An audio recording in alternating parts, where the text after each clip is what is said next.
Okay. You should have mentioned it because I could have brought it. We don't forget things about live ammo. Sniper rifle. 50 caliber. All right, if we can get seated, we'll get started.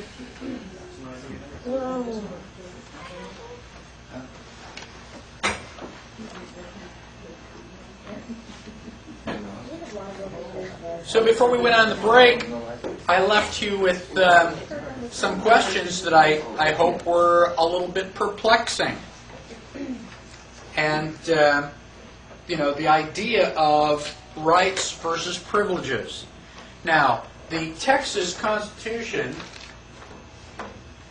has several articles in it, and the very first article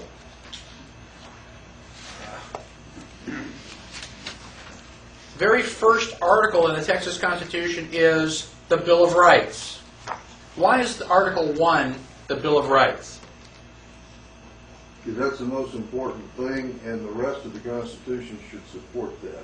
Right. Why do we have any government? Why don't we just say, well, let's get rid of government, we'll just have an anarchy? Why do we have any government at all? What's the purpose of government? To protect your rights. The Declaration of Independence says that to secure these rights, governments are instituted among men. So that the purpose of government is to secure the rights. Well, in a hypothetical situation, let's assume that we all love each other, we're all friends, we just, hug and sway back and forth and sing Kumbaya. All right? If everybody loves each other, there's nothing for the government to do. It's only when I back over your mailbox and you want to start beating my brains out with a baseball bat that the government steps in and says, well, wait a minute, let's settle this peacefully. That's the only purpose for government. So, if you're going to have a constitution for Texas, the purpose of that government is to protect your rights. So you have to list what rights are being protected.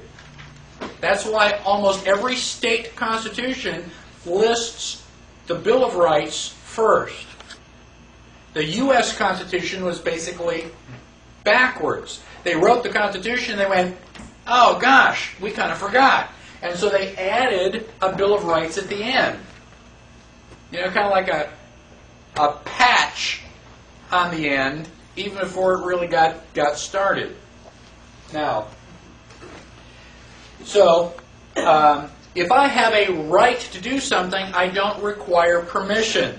So if I have a right to keep and bear arms, then I don't require a concealed carry permit. They are contradictions in terms. Did George Washington and Thomas Jefferson have gun permits? No, it was ridiculous.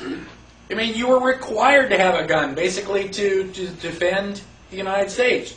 So, if they didn't have a gun permit, and we do now, where was the first gun permit? When did we write the first gun permit? Just after what we call the Civil War. It's actually the war between the states. If you have a right to do something, you don't have to ask for permission. White people had rights. Black people were slaves. They had no rights. Well, we passed the 13th Amendment, which says there's no more slavery. Well, gosh, if there's no more slavery, then blacks and whites are all the same, right? So you're going to give the black people guns after you've just had them in chains? And I don't think so. They may be a little upset with us. Giving them a gun may not be a real good idea this week. And so what we did was we gave blacks privileges. Okay? Well, this guy's not going to be really angry with it. We'll let him do it, but not this guy over here, because I can still see in his eyes he's angry. So blacks were given privileges with the 14th Amendment. How about a marriage license? Did Thomas Jefferson and George Washington have a marriage license? No. Today, just about everybody has one. Where was the first marriage license? Right after the Civil War. If two white people want to get married and have children, they have a right to do that. They can do anything they want with their property. Now, whites don't have to ask anybody for permission. Blacks we really didn't care. Two black people wanted to get together. We basically considered that animal husbandry. But what if a black person and a white person want to get married? Oh gosh, we can't have that. We can't allow a mixing of the races now, can we? The white person can do anything they want. The black person can't. The black person has to get permission. So the first marriage licenses were permission for interracial marriages.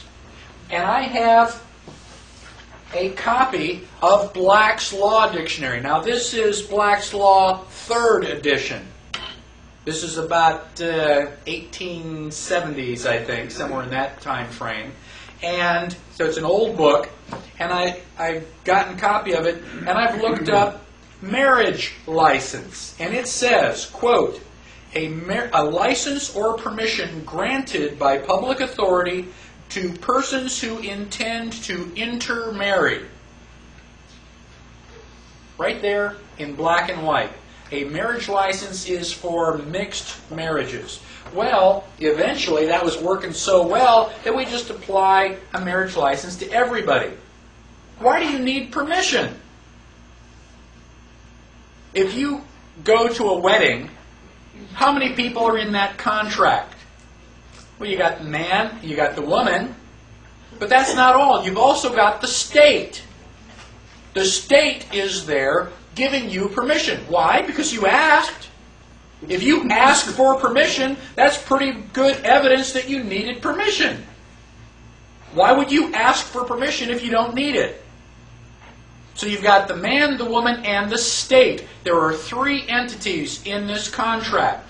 So now the state has a vested interest in the outcome of this contract. Well, what is the general outcome of a marriage contract? You put a boy and a girl in a dark room for long enough, what's going to happen? Children. So now the state, because they are vested in this contract, they have a vested interest in the children. How can this social worker come to your door and say, you're not being a good parent, and take your kids away? Because they own them. If you have a marriage license, the state has partial ownership in your children. That's how they can demand that your children go to school. They want their children in school, government schools. Now, if you don't get a marriage license, if you just say, hey, you're pretty good looking, you want to sleep together? What do they call that? That's a common law marriage. That's probably the only phrase where anybody knows the phrase common law.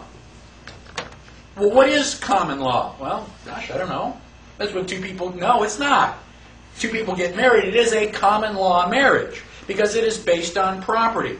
And we will get to Article 3 of the Constitution later this afternoon, and we will go into the levels of law in great detail. All right? Now, let's turn to page 6, and I want to bring up another concept. This is the concept of sovereignty. Sovereignty is the idea that you don't have to ask permission. You are the top banana. There's nobody to ask. I'm it. I am the decision maker. Now, sovereignty is defined as the status, dominion, power, or authority of a sovereign. Royalty, supreme and independent power or authority in government. Now, back in, let's say, the early 1700s or late 1600s, who was the sovereign in England? The king. He was the sovereign king. That's basically the only time we understand that word, is the sovereign king. Well, how did the king become sovereign? Well, there was a general idea referred to as the divine right of king.